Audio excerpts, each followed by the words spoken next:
considering the challenges associated with trying to get top-down implementation of decent policies at this point, are there any sort of local initiatives, local policies, or regional initiatives that you would like to highlight here that you're quite proud of in terms of how they're addressing climate change or pollution or anything in that sort of sphere?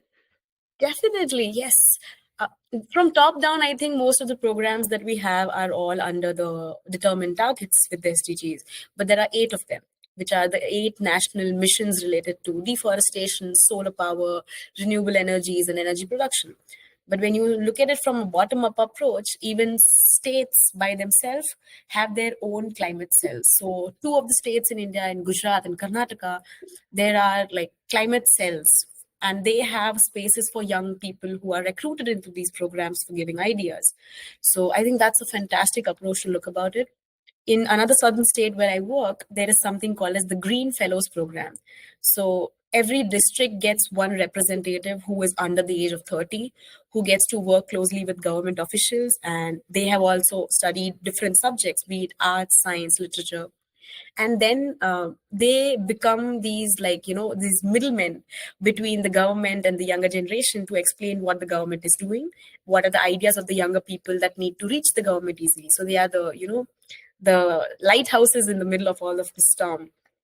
So this Green Fellows program, this climate cells for young people, we also have a climate library in Delhi. So many things are there which need to be highlighted. Our work looks at the river Tamilparni in Tamil Nadu, and we are trying to see the cultural practice of dumping your clothes so that there's salvation for the people who've passed on is achieved, is something that is very sensitive and close to their heart. But we want to ensure that the waste does not end up in the river.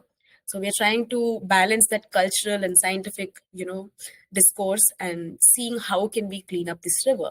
And to do that, I was really happy to have worked with the government officials who were really keen and passionate about that issue.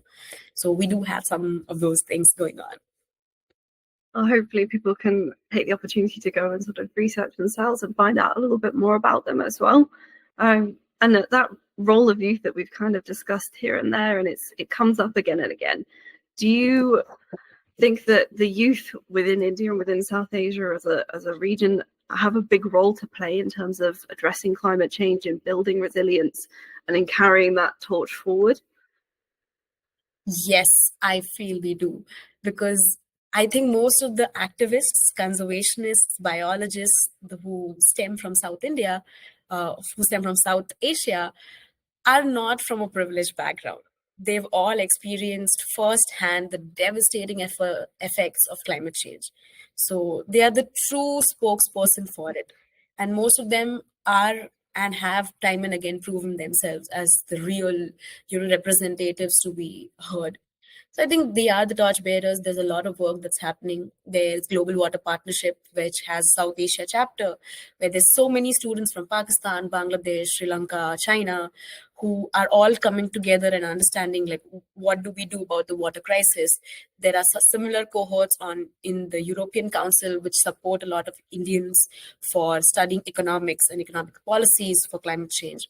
So I think these things are something that are enabling us more to go out there, create change, and be heard. And I really look forward to, finding more people like me and then taking them forward together in this journey towards adaptation and prevention of climate change.